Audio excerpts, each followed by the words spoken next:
자, 우리는 이제 성막에 이제 모든 건물과 또 시설물들에 대해서는 이제 다 배웠어요. 자, 이제부터는 제사장, 대제사장, 그리고 이제 그들이 하는 일이 무엇인가, 이걸 이제 하나하나 배우게 될 텐데 정신 똑바로 차리고 듣기 바랍니다. 제사장 직분과 복장에 관계된 말씀은 1절에서 3절, 그리고 제사장의 복장의 내용과 그 빛깔에 대한 말씀은 4절에서 5절에 나옵니다.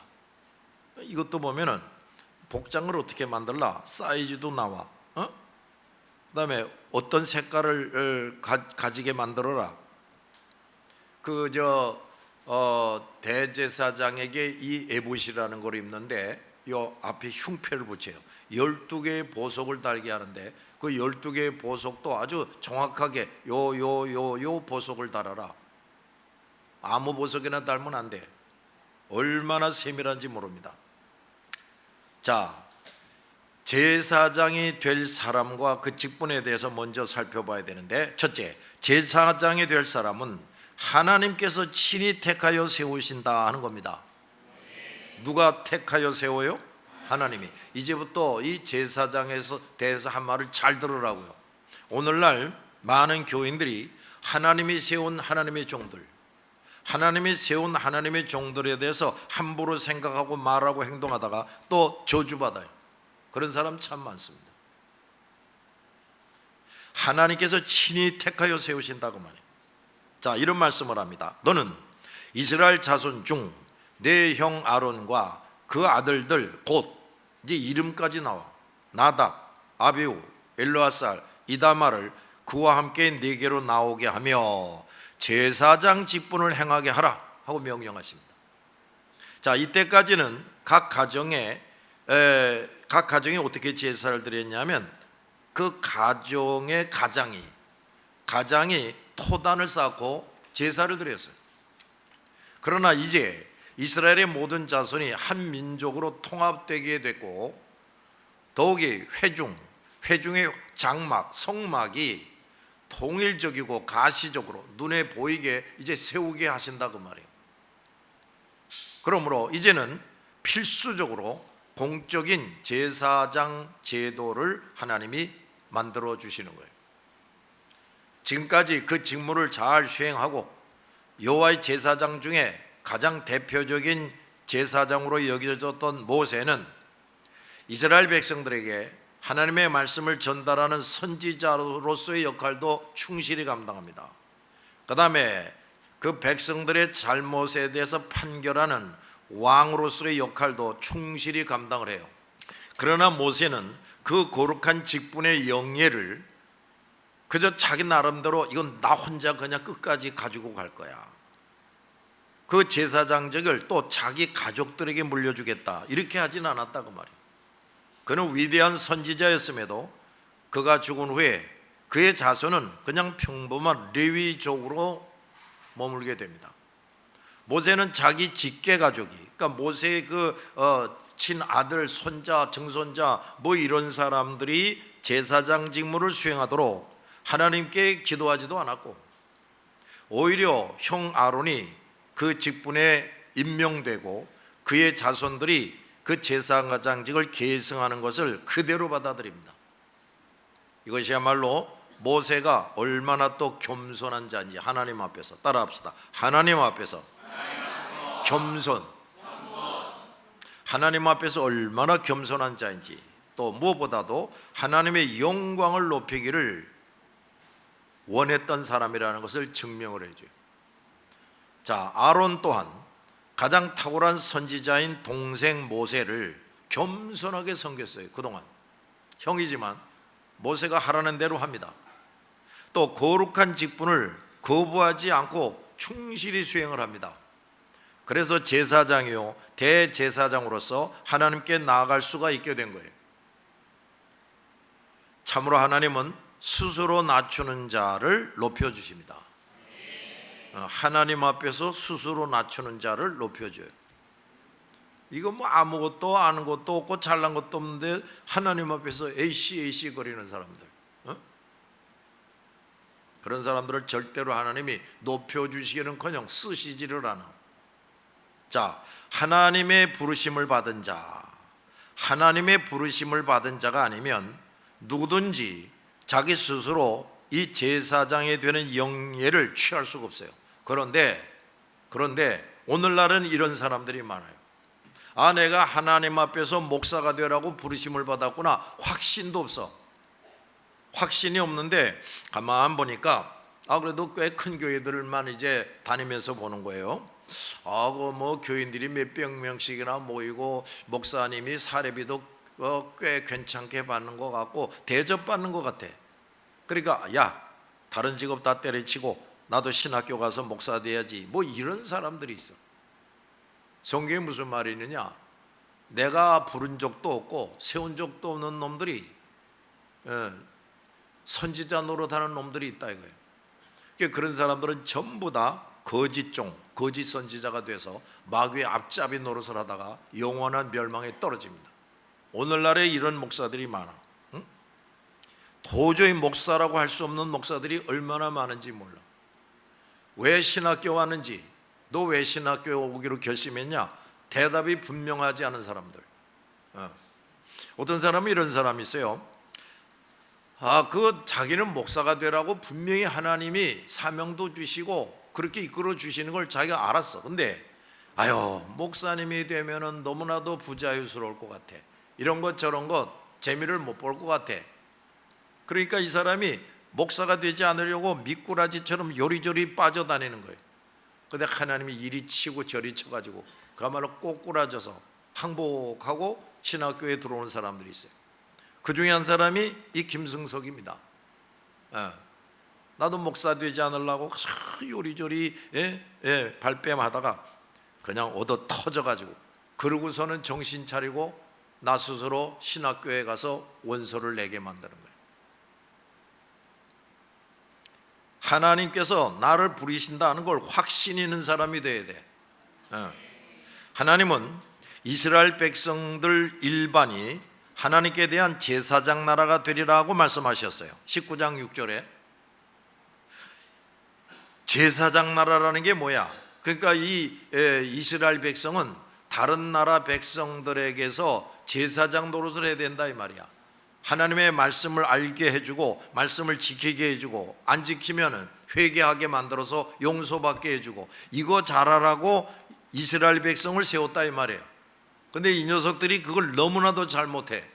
그래가지고 아주 철저히 멸망을 시켜서 1800년 이상이나 전 세계에 흩어지게 만들고, 지금 겨우 그래도 이스라엘 나라라는 게 있긴 있는데 저놈들 거의 다 예수를 믿지도 않아. 제단에서 봉사하는 자들은 자신을 전적으로 그 일에만 바쳐야 하는 겁니다. 레위인들은 전적으로 그 하나님께 예배하고 제물 드리고 죄 용서받게 하는 일에 전적으로 바치는 거예요. 이 사람들은 나가서 농사할 수가 없어. 그러니까 여기 이 말씀에서 우리가 우선 확실히 깨달아야 될 것은, 하나님이 부르시고 세우신 종들은 이중직을 가질 수가 없다. 벌어먹고 살기 위해서 직업을 또 가지고 나가서 목사가 사례비가 너무 적으니까 생활비를 더 벌기 위해서 나가서 막노동을 한다, 어디 가서 청소를 한다, 택시 운전한다. 안 된다 이 말이야. 안 되는 거예요. 그런 걸 허용한 적이 없어요 하나님이. 그 이유가 뭐냐? 자, 이 제사장이라 레위인들은요, 그 거룩한 일을 아무나 행하지 못하게 하셨다고 말해요 하나님이. 그 성막에 와서 또 성전에 와서 레위인으로서 할 일들, 제사장으로서 할 일들을 이거 아무나 시키는 게 아니라 이 말이야. 그 정도로 아주 이 제사장의 일과 이 제사장을 돕는 레위인들의 일이 아주 소중하고 중요했다고 말이지. 그래서 다른 일을 하면 안 돼. 그래서 하나님께서는 그 백성들 중에서 한 가족을 택합니다. 즉 아론과 네 아들들을 택하여 제사장 가족으로 삼으시는 거예요. 그래서 유대교회의 모든 제사장은 아론의 가계에서 계승이 됩니다. 그래서 아론의 자손이면 아들이면 이제 제사장이 되는 자격을 갖는 거예요. 그런데 제사장의 아들들 중에 합당하지 못한 사람은 또 어떻게 되느냐? 누구보다도 처참하게 벌을 내리고 죽여버립니다. 또 제사장의 아들 중에 합당한 사람이 제사장이 되는 거예요.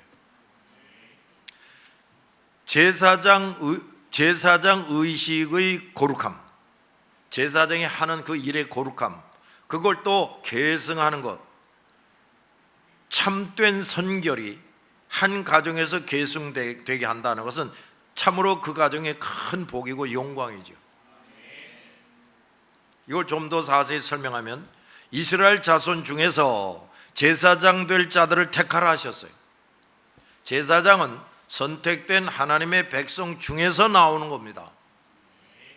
하나님께서 어떻게 죄인들의 죄를 사해 주시는 건지, 어떻게 그 사함받은 자들이 자들의 하나님이 되시는지 이걸 도무지 알지도 못하는 사람이 어찌 하나님의 제사장이 되느냐 그 말이야.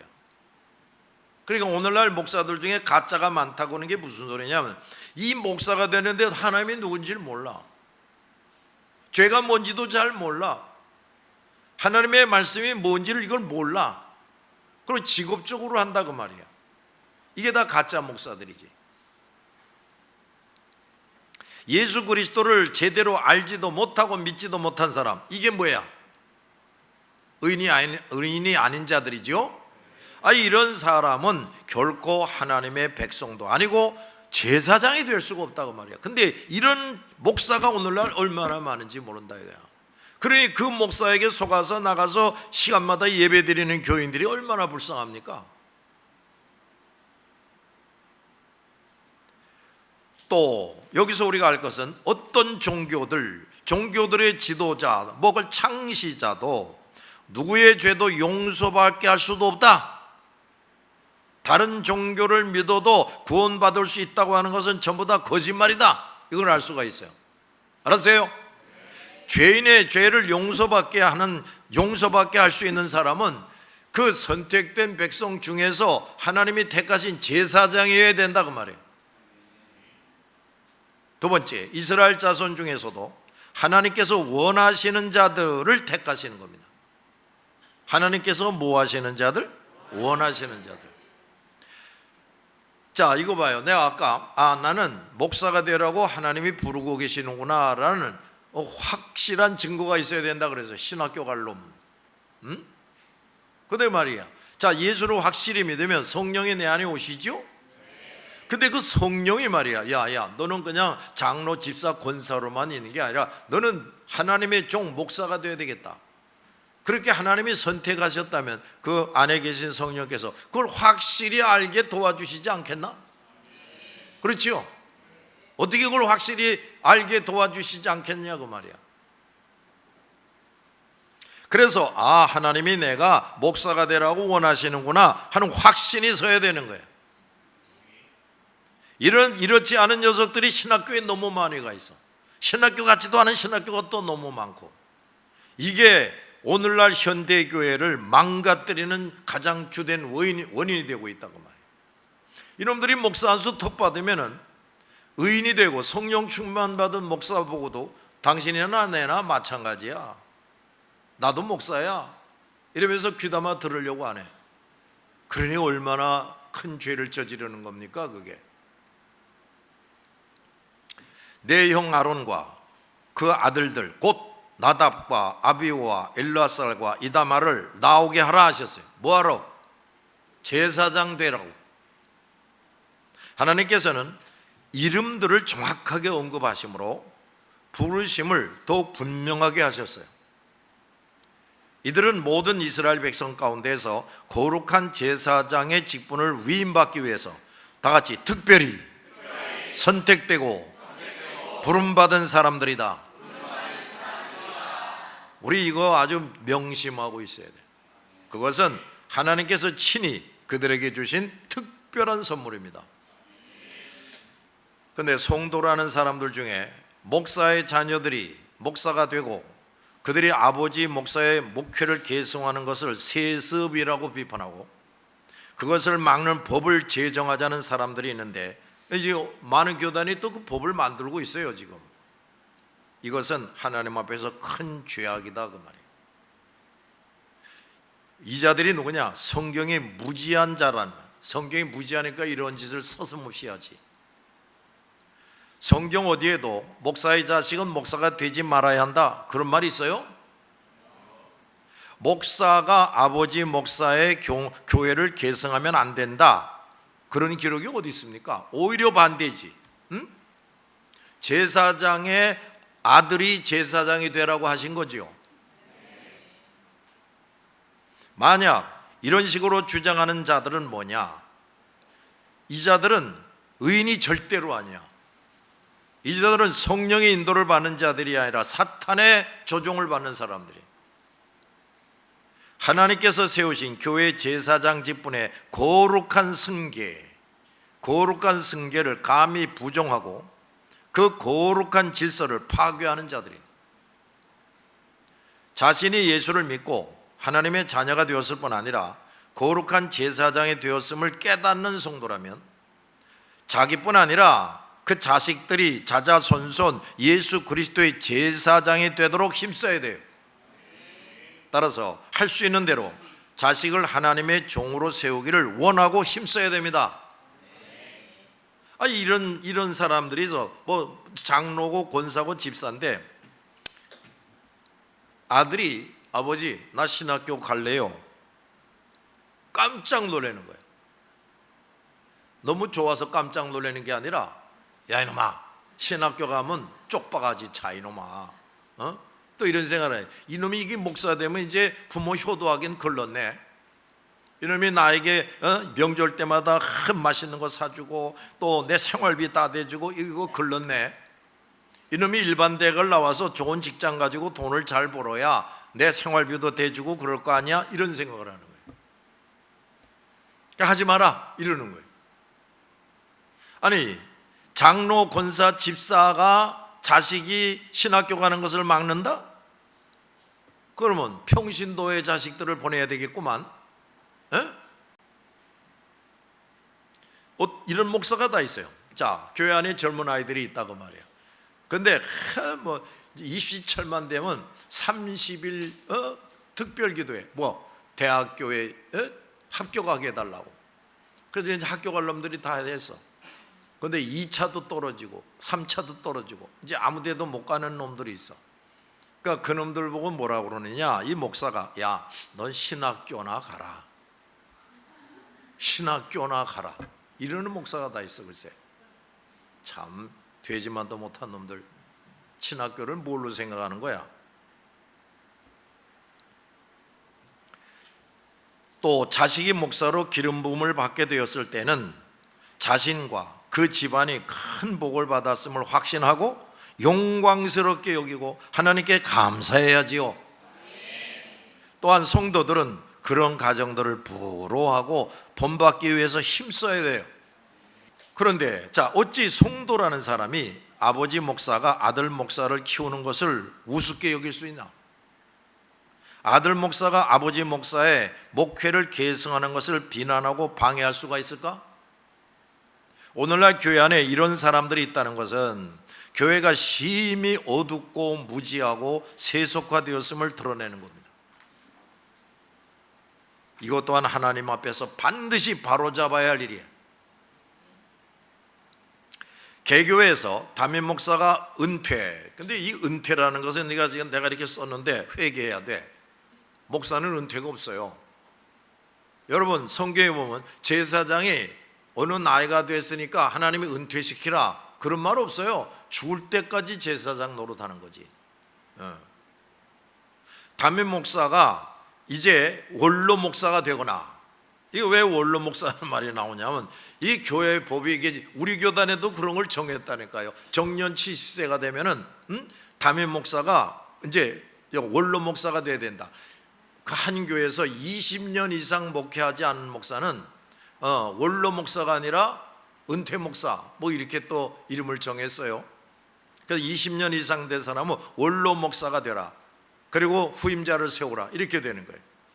그래서 이제 이 담임 목사가 이제 이 교회법에 따르면은 이제 원로 목사가 되거나 또 특별한 사유로 사임해야 할 경우, 그가 뭐 중대한 병이 걸렸다, 그래서 담임 목사직을 수행하기가 어렵게 생겼다, 그럼 이제 후임자를 선택해야 할 경우가 있다 말. 그런데 그 아들이 교회에 그 교회 부목사였거나 다른 교회에서 목사로 심호하고 있으면 그 아들 목사를 아버지 목사의 후임으로 세울지의 여부, 아들 목사를 후임으로 세울지의 여부는 분명한 성경적인 지식과 하나님의 뜻에 따라, 따라합시다. 성경적 지식과 하나님의 뜻에 따라 신중하게 결정을 해야 됩니다. 장로도 절대로 아무나 세워. 이 목사들이요, 이 장로 잘못 세워가지고 저주받는 목사들이 많아요. 그 어떻게 성경적인 지식과 하나님의 뜻에 따라 신중하게 결정하는 거냐? 이 첫째, 담임 목사가 아들 목사를 포함해서 누구를 후임으로 세워야 할지 충분히 기도하고, 그 다음 하나님의 결정을 받고 그대로 하는 것이에요. 이게 아주 중요합니다. 여러분, 교회의 머리고 주인은 누구라고 그랬어요? 예수님이지. 근데 말은 교회의 머리고 주인은 예수님이라고 하면서 어떻게 그 담임 목사의 후임자를 정하는 일을 인간 마음대로 정할 수가 있겠어요? 그러면 그 교회는 예수님이 머리고 주인이 아니잖아. 그렇죠? 이런 짓을 하는 교회들이 이제 결국은 성령이 떠나가 버리게 되는 거야. 교인이 몇천 명이 돼도 마찬가지. 그러니까 그 이제 담임 목사 하시던 분이 뭐를 해야 되느냐? 기도하고, 하나님 누구를 내 후임자로 세워야 되겠습니까? 하고 하나님께 여쭤보고 하나님의 응답을 받아야 돼. 응답을 반드시 받아야 돼. 그런 은사가 있어야 된다 그 말이에요. 이게 없이 뭐 목사가 임의대로 뭐 교인들이 의논해서 후임자를 세운다, 안 된다 그 말이야. 절대로 그러면 안 돼. 그러므로 모든 담임 목사는 아까도 내가 말했어요. 은퇴라는 건 없다 그랬어요. 죽을 때까지 목사 일을 하는 거야. 그런데 그 후임자를 결정하는 문제뿐만 아니라 거룩한 주님의 교회를 맡아 목회함에 있어서 첫째, 무엇보다 먼저 하나님과 긴밀히 교통할 수 있는 사람이 돼. 뭐예요? 전임 목회자가. 그 다음, 그래서 중차대한 문제, 후임자를 세우는 것을 비롯해서 뭐 장로를 세우는 것이라든지 뭐 예배당을 새로 질 것인지 말 것인지, 여기에 이런 문제일수록 교회의 머리이시고 주인이신 예수님께 여쭈어봐야 돼. 그리고 그 예수님으로부터 정확한 뜻을 응답받고 그대로 이행해야 됩니다. 이게 중요하다 그 말이야. 근데 오늘날 이렇게 할 수 있는 교회가 몇 교회나 있을까? 몇 교회나 있느냐 이 말이야. 그러니까 그저 자기들 마음대로 교인들이 의논해가지고 뭐 목사들 여러 사람을 이력서를 받아가지고 뭐 설교를 두세 번씩 시켜본 다음에 뭐 학벌이 좋은 사람, 인물이 그럴듯한 사람, 그래서 설교를 참 사람들이 좋게 설교하는 사람, 이걸 선택해서 세운다 이 말이에요. 자, 그렇게 하면은 이제 그 사람이 말이에요, 또 나름대로 열심히 잘해가지고 교인 수를 늘릴 수가 있어요.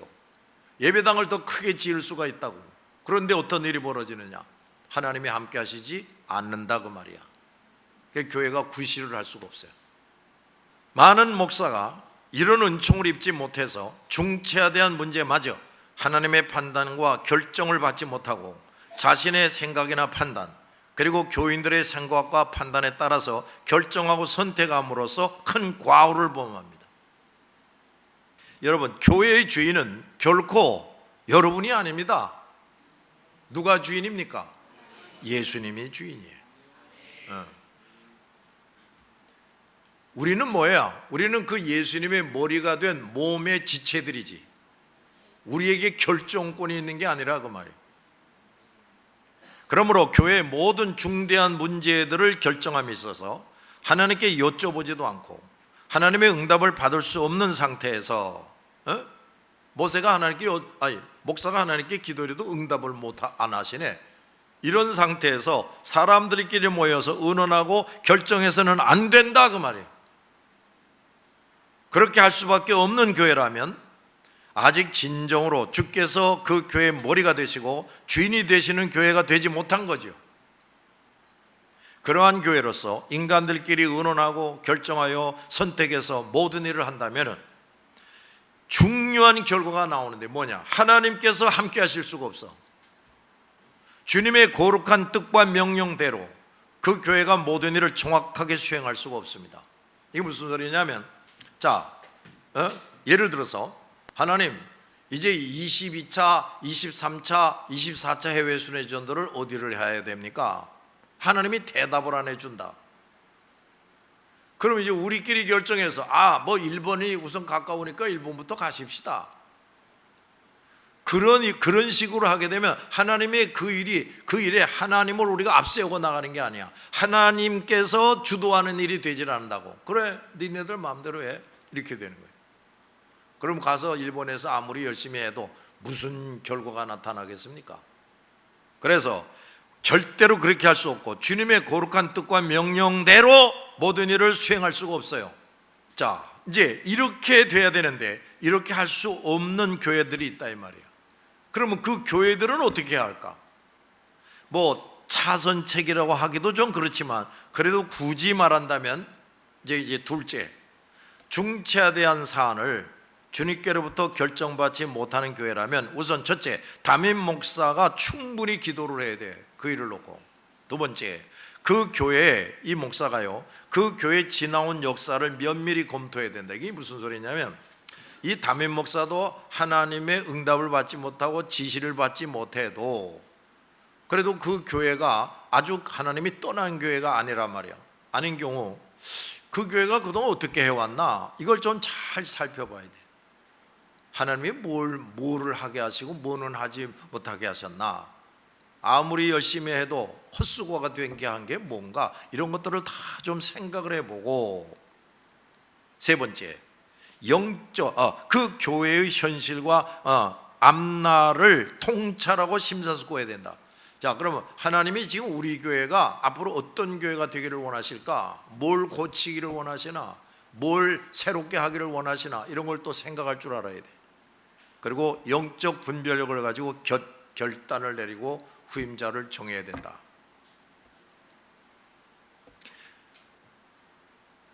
그 목사가 그래도 어느 정도나마 하나님께서 돕는 목사라면 후임자를 선택하기 위해서 간절히 기도할 때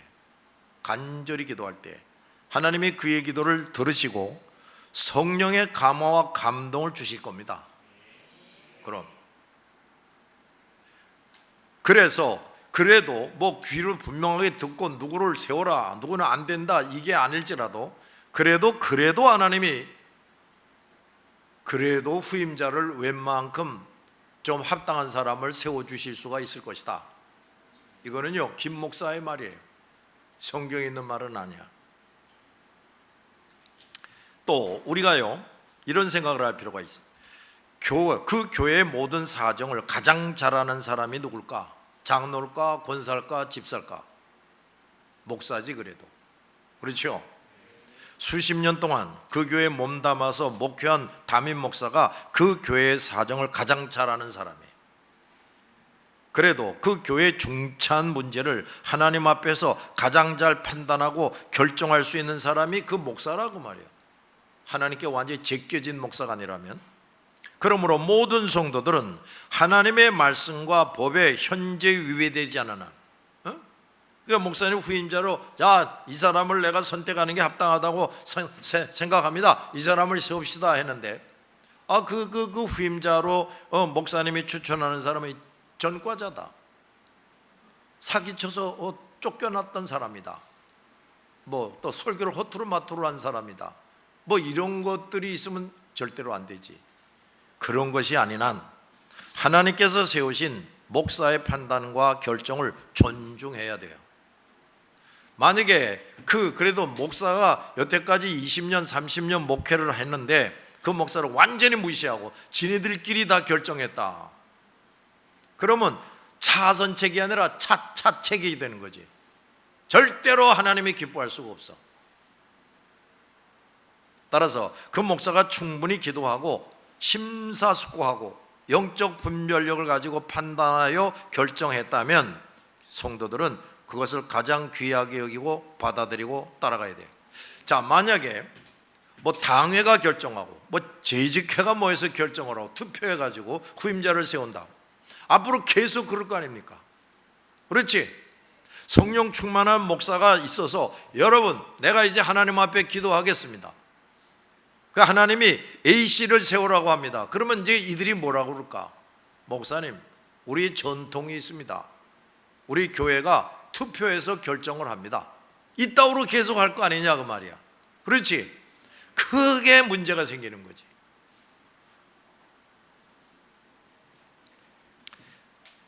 세 번째, 개교회가 후임 목사를 선택하는 것은 어디까지나 지금 앞에서 설명한 그 첫째, 반드시 첫째가 돼야 되는데 그게 안 된다면 요 둘째라도 돼야 된다. 또한 그 교회에 몸담고 있는 성도들이 충분히 기도하고 심사숙고하여 선택하고 결정할 수가 있어야 돼.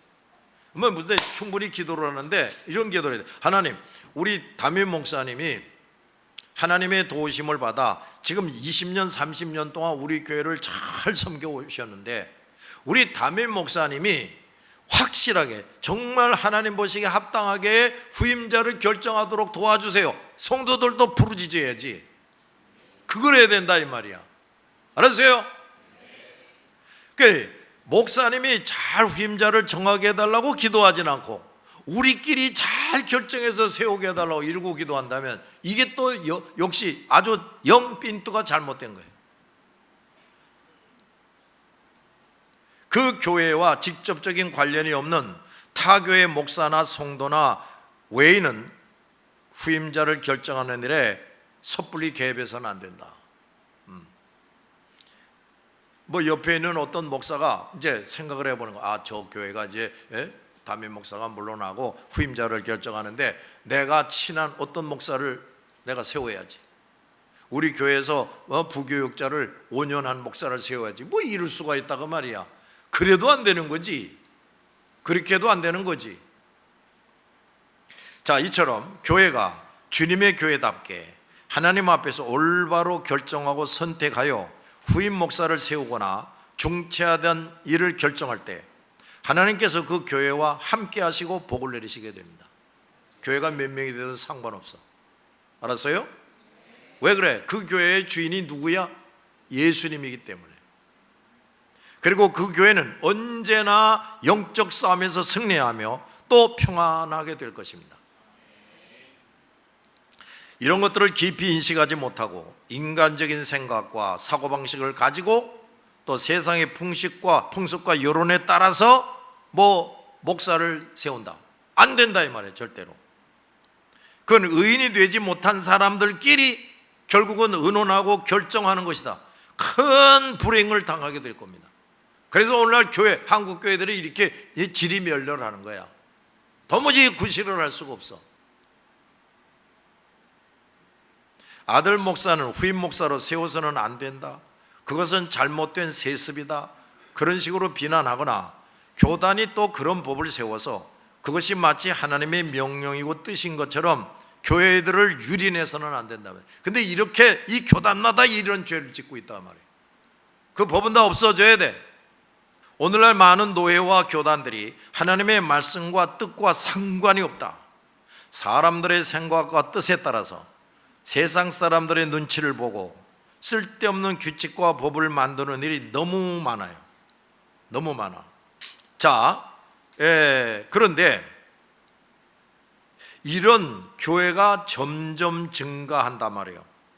그래서 성령, 예수님은 떠나가는 교회가 되는 거예요. 교인은 꽤 있는데 여러분 잘 들으라고요. 교회 건물도 크고 교인이 수백 명, 수천 명이 모이는데도 예수님과 성령이 떠난 교회들이 많아요. 뭐가 떠났다고? 예수님과 성령이 떠난 교회. 왜 그래? 그 교회는 예수님이 주인이 아니니까 떠나가는 거예요.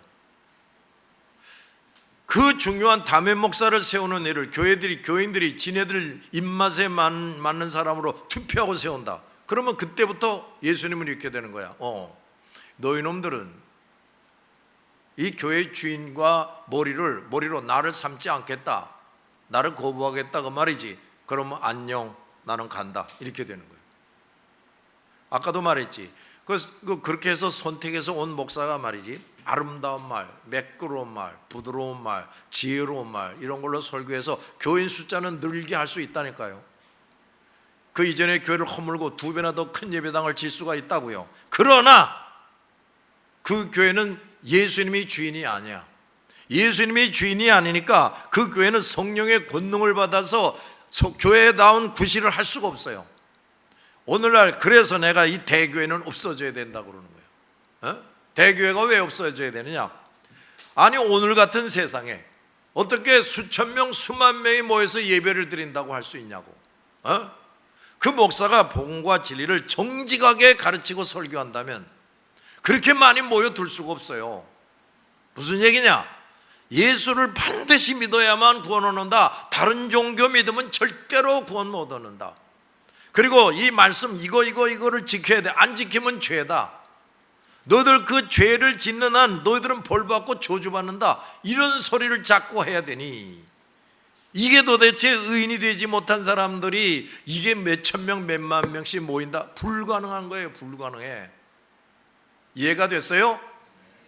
그러니까 오늘날 교인 숫자 빨리 늘려야지, 예배당 크게 지어야지, 그런 생각을 가지면 이거 사탄의 큰 시험에 빠지는 거야, 이 목사가.